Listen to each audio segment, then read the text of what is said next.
إن الحمد لله نحمده ونستعين به ونستغفره ونعوذ بالله تعالى من شرور أنفسنا ومن سيئات أعمالنا، وأشهد أن لا إله إلا الله وحده لا شريك له، وأشهد أن محمدًا عبده ورسوله. يا أيها الذين آمنوا اتقوا الله حق تقاته ولا تموتن إلا وأنتم مسلمون.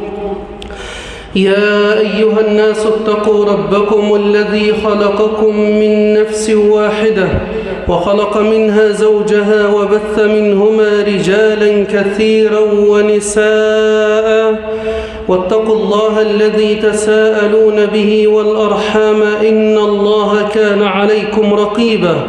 يا أيها الذين آمنوا اتقوا الله وقولوا قولا سديدا يصلح لكم أعمالكم ويغفر لكم ذنوبكم، ومن يطع الله ورسوله فقد فاز فوزا عظيما. أما بعد، فإن أصدق الحديث كتاب الله تعالى، وخير الهدي هدي محمد صلى الله عليه وسلم، وشر الأمور محدثاتها، وكل محدثة بدعة، وكل بدعة ضلالة، وكل ضلالة في النار. أما بعد، معلوم انتشار وسائل التواصل في الزمن ده، وسائل التواصل أو بقى النت، اليوتيوب، جوجل، أي اسم يشمل هذه الأشياء، منتشر عليها الفتن، المحرمات، منتشر عليها جميع المحرمات.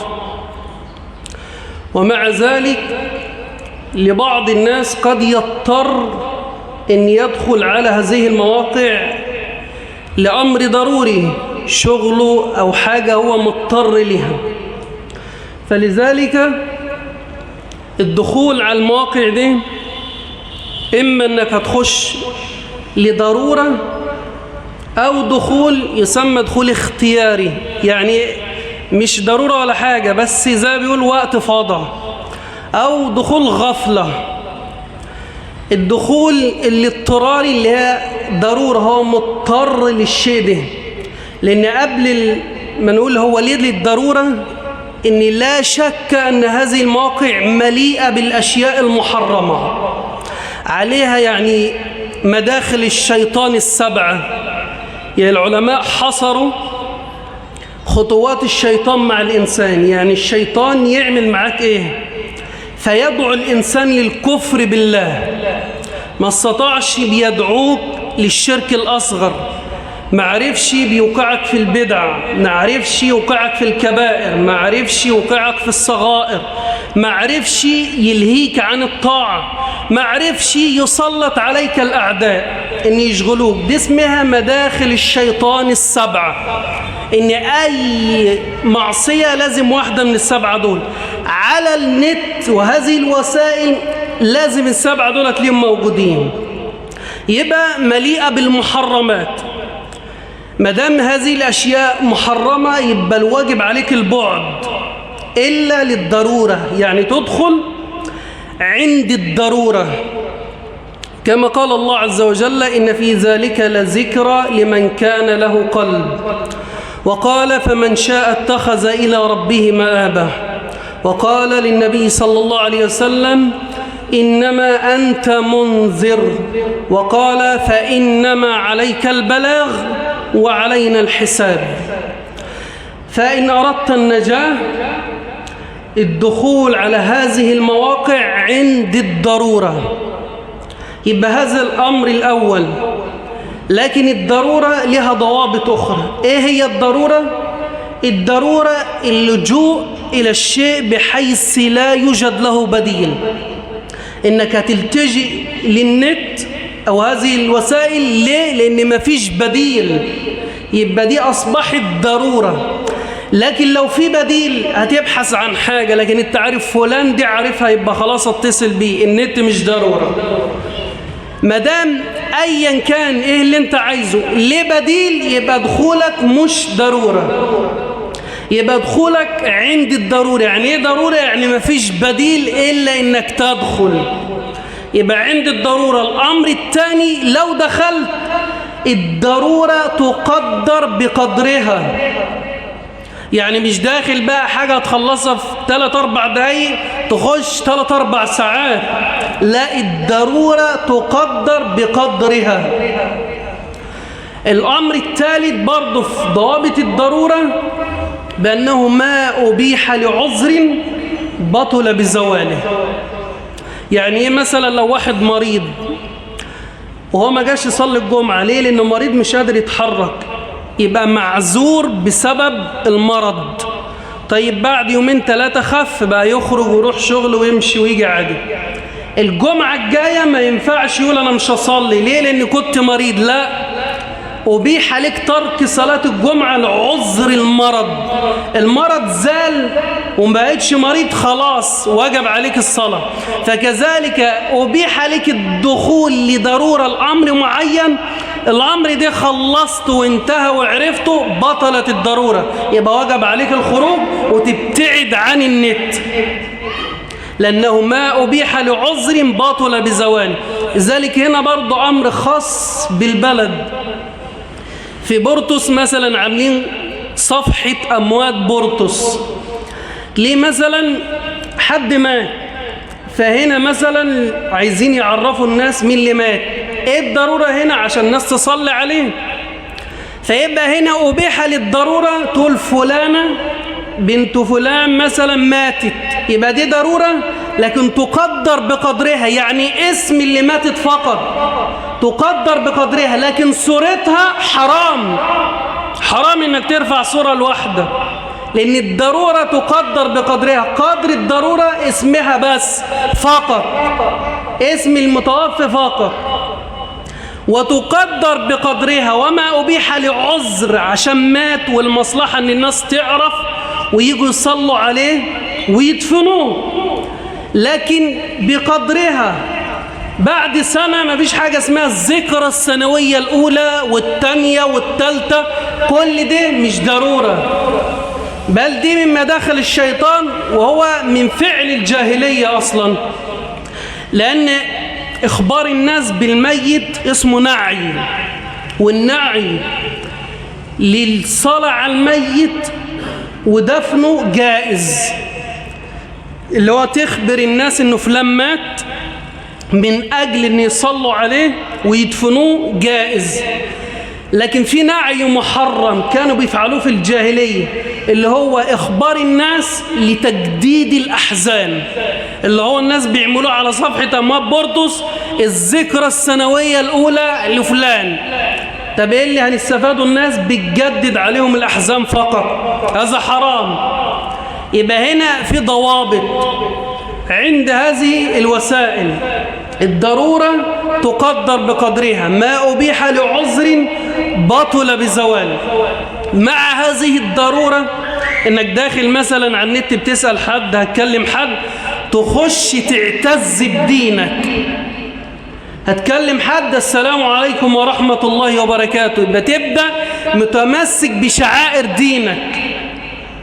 الموضوع انتهى وخلص، مش لايك ولا قلب ولا هذه الأشياء، لا، عند الانتهاء لو حد دلك على شيء خير قال عليه الصلاة والسلام: من قدم إليكم معروف فكافئوه، فإن لم تجدوا فادعوا له حتى تظنوا أنكم قد كفأتموه، يبقى تدعي له.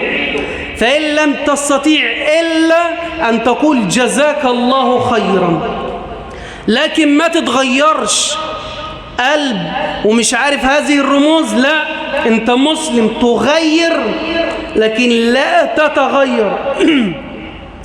انتهيت من الكلام برضو تقول السلام عليكم ورحمة الله، كما قال النبي صلى الله عليه وسلم: فليست الأولى بأحق من الآخرة. يبقى تتمسك بدينك.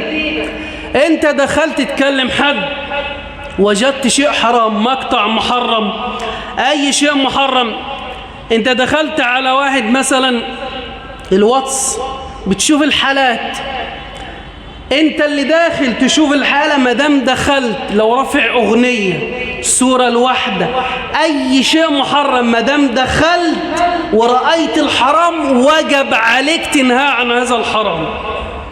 لأن النبي صلى الله عليه وسلم قال: من رأى منكم منكرا فليغيره بيده، فإن لم يستطع فبلسانه، والكتابة تسمى اللسان الثاني. يعني تكتب: لا اتق الله، هذا حرام، وجب عليك تغير هذا المنكر. أغاني، صور النساء، أي شيء محرم وجب عليك، ولو ما غيرتش هتشارك معاه في الحرام. لأن النبي صلى الله عليه وسلم في الحديث الصحيح قال: إذا وقعت الخطيئة في الأرض، الحرام وقع، قال: كان من شهدها فأنكرها كمن غاب عنها. بلغت وعملت اللي عليك، قلت له اتق الله، دي حرام، كمن غاب عنها، كأنك ما شفتهاش أصلا. قال: ومن غاب عنها فرضيها كان كمن شهدها، وفي رواية كان كمن فعلها. يبقى دخلت تستعد بهذه الأشياء، تمسك بشعائر دينك، في حرام رأيته وجب عليك انك تغيره، تغير الحرام، يبقى تدخل عند الضرورة وبهذه الضوابط. أقول ما تسمعون، أسأل الله أن يغفر لي ولكم.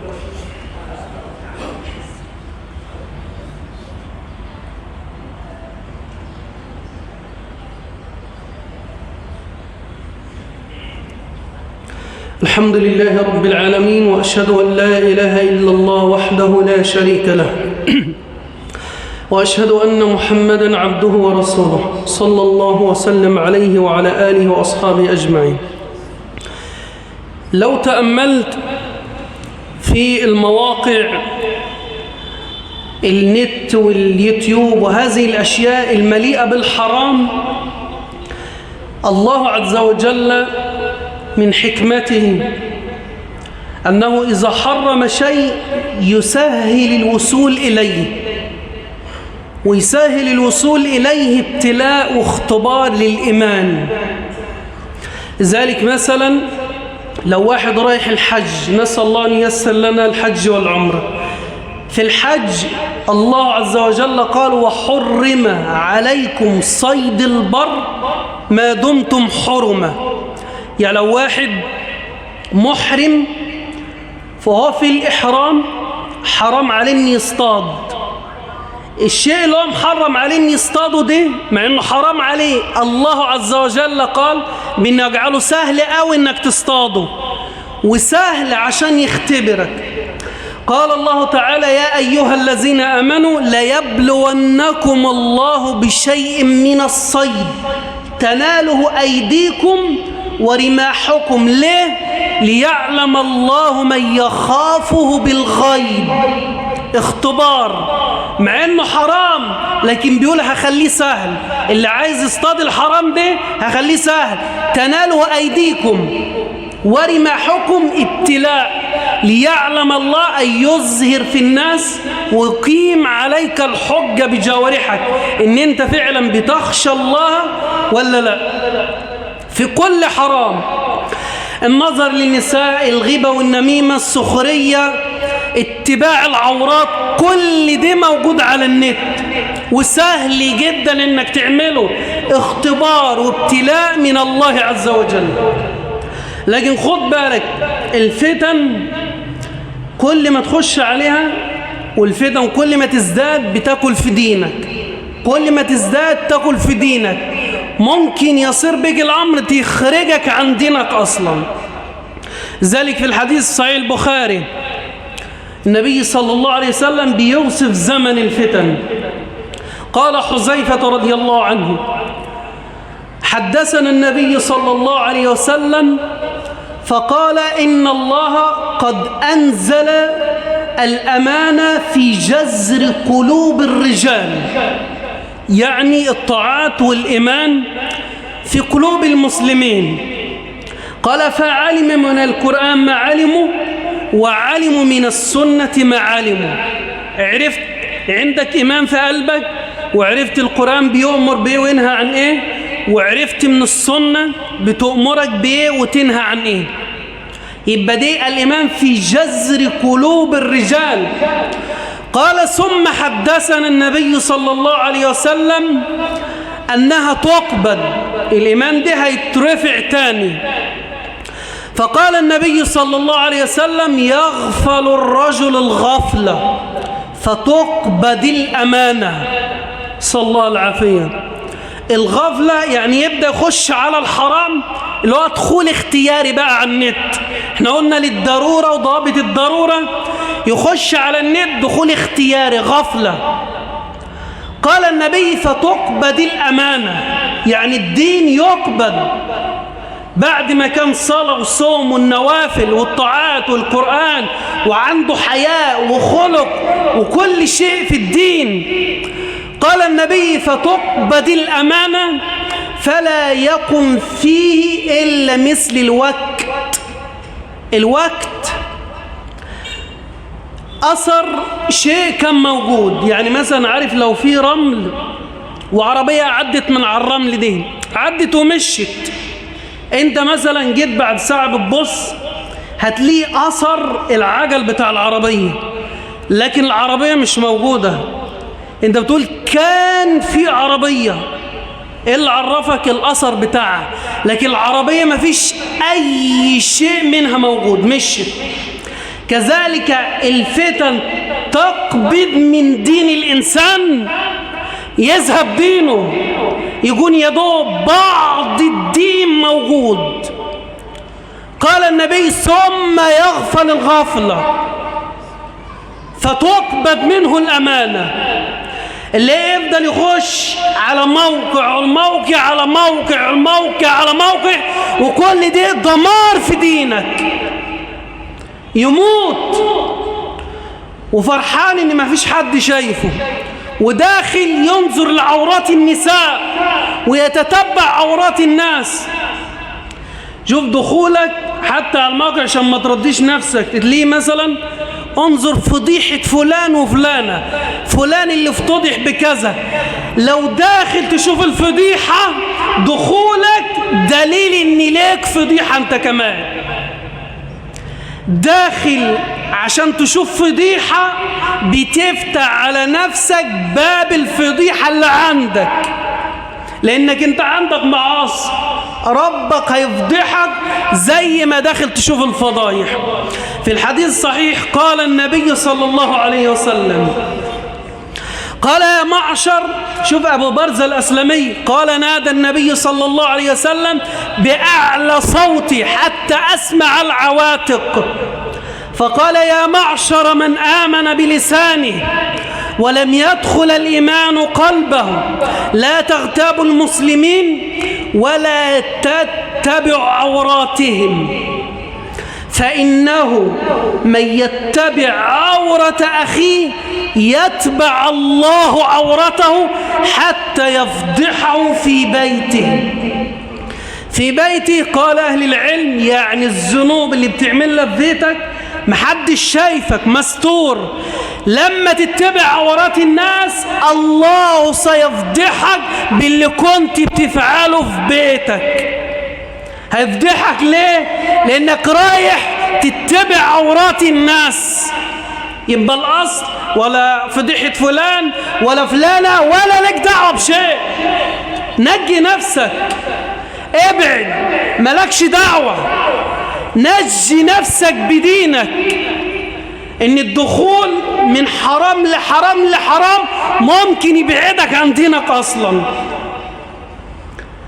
والنت عليه مواقع الالحاد، وكم من الشباب دخل يقول لك اشوف الملحدين دول بيقولوا ايه والنصارى دي بيقولوا ايه، يخش يخرج كافر، يقول لك ما بيقولوا كذا فعلا كذا، يقول الكلام اللي الملحده بتقوله. ليه؟ داخل هو جاهل اصلا بدينه، وقع في الكفر بالله.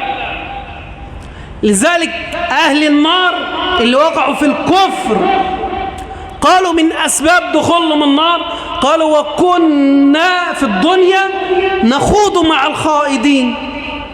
اللي دخلوا موقعهم في الكفر قالوا وكنا نخوض مع الخائضين. قال قتادة أي كنا ندخل في الباطل، حرام هنا يخش والحرام يوصل لحرام والحرام لحرام والحرام لحرام، ممكن ما يرجعش أصلا لحد ما يموت. لأن دي ممكن من عقوبات الذنوب، نسأل الله العافية. ممكن عقوبة الذنب، العقوبة بأن الله يمدك في الذنب.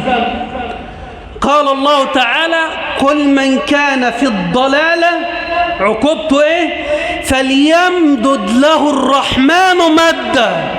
يعني مده في الضلال، هتشوفها من نفسك، داخل بس عشان كذا كذا دي توصلك ل100 كذا، توصل في الكبائر. فليمدد له الرحمن مدا. ليه هيمدك في الضلال؟ لأنك داخل باختيارك، مش ضرورة، باختيارك، وعارف ان دي حرام وعمال تمتد. العقوبة يمزيدك، هيزيدك في الضلال، في الضلال. ليه؟ لأنك داخل باختيار. ذلك من أشد العقوبات إن ذنوب الخلوات تضيع عليك الحسنات، وذنوب الخلوات هتخليك تسيب الطاعات. ذلك قال ابن القيم رحمه الله: فأصل الانتكاسات ذنوب الخلوات.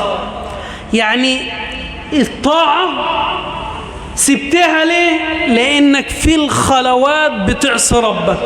القرآن اللي كنت حافظه نسيته ليه؟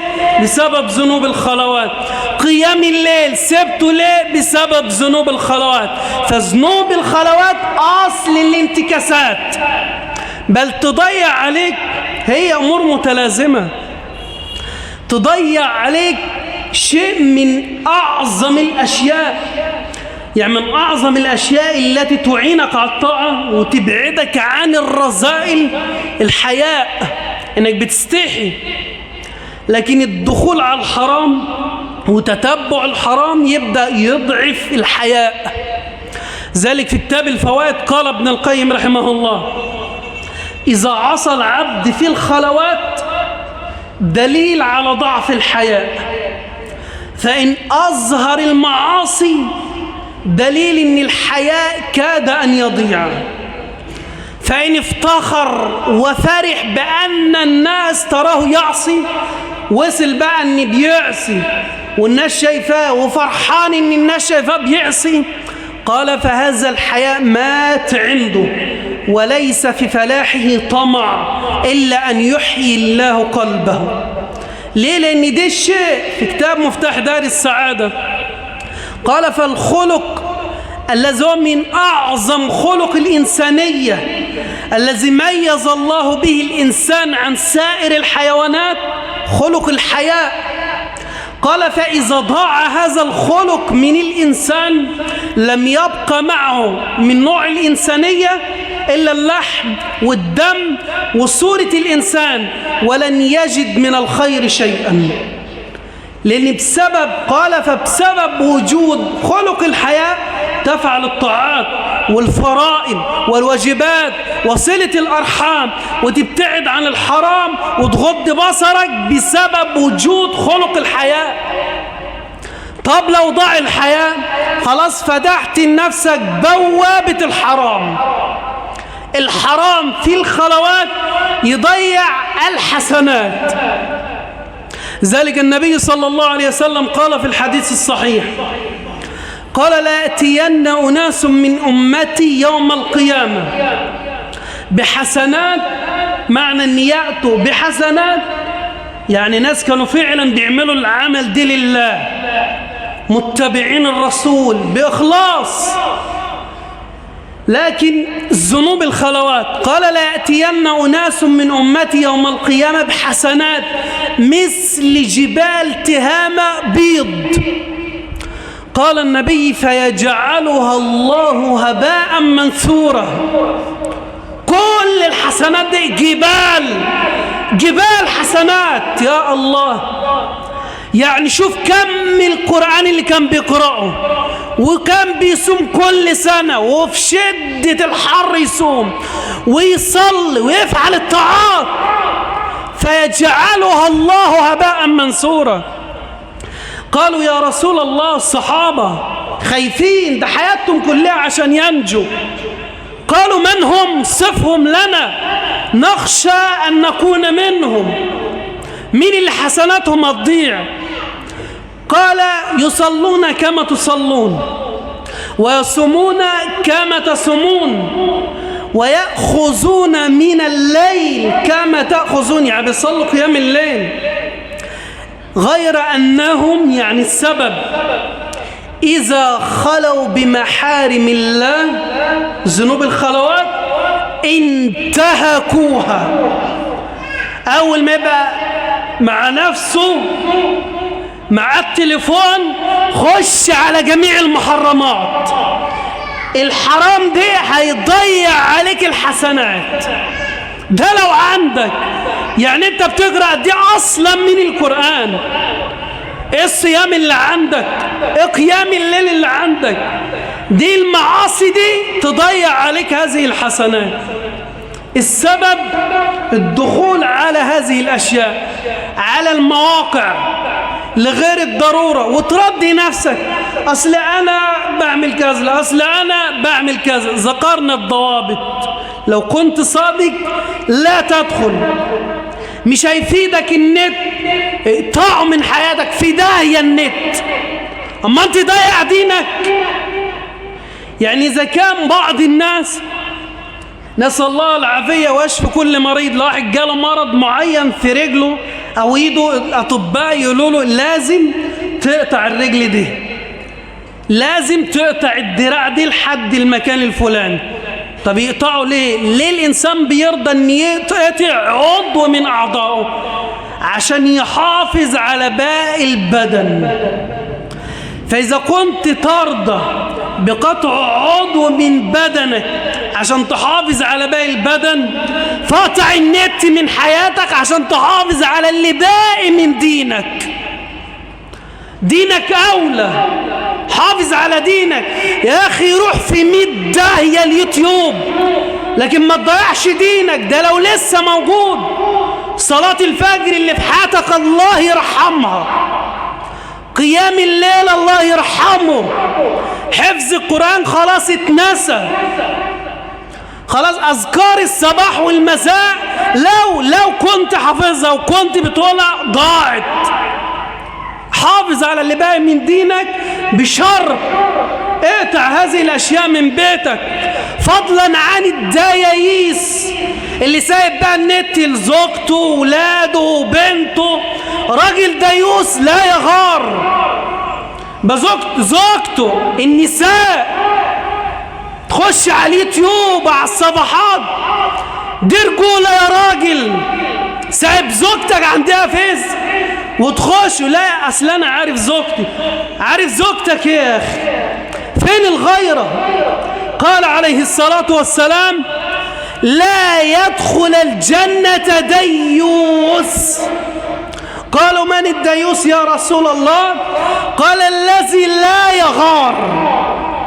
في رواية قال الذي يقر الخبث في بيته، عارف ان بيته مليء بالحرام وبيقر الخبث في بيته. والنساء حتى لو جوزها ديوس ملهاش عذر عند الله.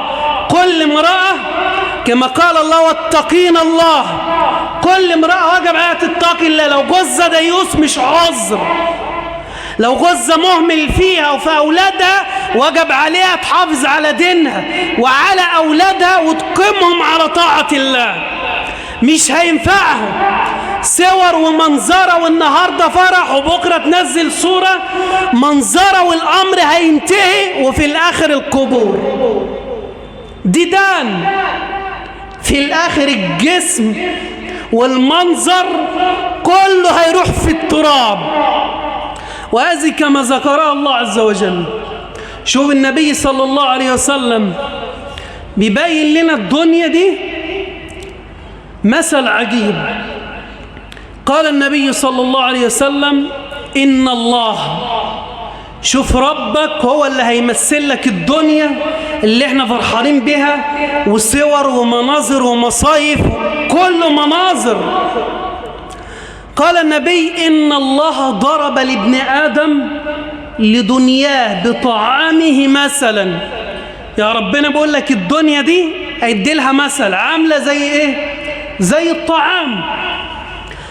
قال لئن قزحه وملحه، يعني شوف لو انت جايب اكله، جايب بقى جمبري وجايب فراخ مشويه وجايب لحمه وشوي لحمه وجايب طحينه وكاتشب، دي معنى لئن قزحه وملحه، اكل جميل جدا، بتعمل ايه؟ نفسك كل الناس تشوفه وتتصور وتنزل الصوره. قال النبي فلينظر إلى ما يصير إليه، يعني بعد ما تاكل الأكل الجميل ده بعد كده بيروح في الحمامات اللي انت كنت معجب بيه جدا وكل الناس تشوفه، صار ايه؟ نجسات. الدنيا آخرها كده، منظرة وصور وأصل عدد صاحبي ودي كذا، في الآخرة تروح القبر وانتهت الأمور خلاص. حتى جاء أمر الله، اتفضل في قبرك في الحفرة، يتقفل عليك، مع السلامة. ترى الدنيا بأنتن شيء، زوجتك مش هتنفعك، ولادك مش هينفعوك، اللي معاك على الصفحة وعمالين يضحكوا عليك يعملوا لك إعجاب على الحرام مش هينفعوك، انتهت. لذلك قال الله فلا تغرنكم الحياة الدنيا ولا يغرنكم بالله الغرور، الشيطان، لأن هتنتهي بمزاجك، هتنتهي غصب عنك، هتنتهي، لكن عديها على خير. معاك النفس أمارة بالسوء، جاهد واصبر معاه على طاعة الله. اللي هيبعدك عن الله ابعد عنه، الفيس ابعده من حياتك، لو ضرورة ابعد منه، الحرام فلان وفلان وفلان مش ضرورة، ابعدهم من حياتك، بيدلوك على الحرام ويبعتوا لك حرام، ابعدهم، فلان وفلان وفلانة وفلانة ابعدهم من حياتك. فمن شاء اتخذ إلى ربه مآبا. نسأل الله أن يقينا الفتن ما ظهر منها وبطن. اللهم إنا نسألك الهدى والتقى والعفاف والغنى. اللهم يا مقلب القلوب ثبت قلوبنا على دينك. اللهم يا مصرف القلوب صرف قلوبنا إلى طاعتك. اللهم يا مصرف القلوب صرف قلوبنا إلى طاعتك. اللهم أعنا على ذكرك وشكرك وحسن عبادتك. اللهم إنا نسألك الهدى والتقى والعفاف والغنى. اللهم إنا نسألك الهدى والتقى والعفاف والغنى. اللهم وفقنا لما تحب وترضى. اللهم اصرف عنا الحرام. اللهم قنا الفتن ما ظهر منها وما بطن. اللهم احقن دماء إخواننا المسلمين في السودان. اللهم احقن دماء إخواننا المسلمين في السودان. اللهم احقن دماء المسلمين في كل مكان. اللهم اجمع المسلمين على التوحيد والسنة. اللهم احفظنا من الشرك والبدع. اللهم ألف بين قلوبنا واطرد الشياطين من بيننا. اللهم أرنا الحق حقا وارزقنا اتباعه، وأرنا الباطل باطلا وارزقنا اجتنابه. اللهم صل على محمد في الأولين وصل عليه في الآخرين وصل عليه في كل وقت وحين.